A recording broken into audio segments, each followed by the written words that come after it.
الشيخ الفاضل الغالي علينا أجيت مع أخوي أبو مصطفى أستاذ جاد خلالي، تقول لك يعطيك العافية على التواصل بين أطياف مجتمعنا، وهذا في ميزان حسناتك. يعطيك العافية على تأليف كتاب 100 عام على التربية والتعليم عند أهلنا في البلد الغالي بيت جن.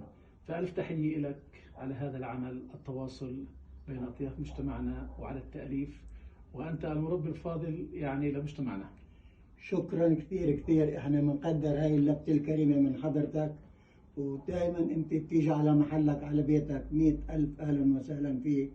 اما بدنا تقعدنا في زيارة خاصة اخرى غير الفترة هاي، غير الوقت هذا برمضان، و100 مرحبا واهلا وسهلا فيك اخونا ابو مصطفى. بارك الله شرفتوا تيجوا على محلكم. كثير بنشكر، يعني بنقدر اللفتة الكريمة وزيارتك لنا وتهانينا بمناسبة صدور الكتاب هذا. شكرا. إلى الأمام.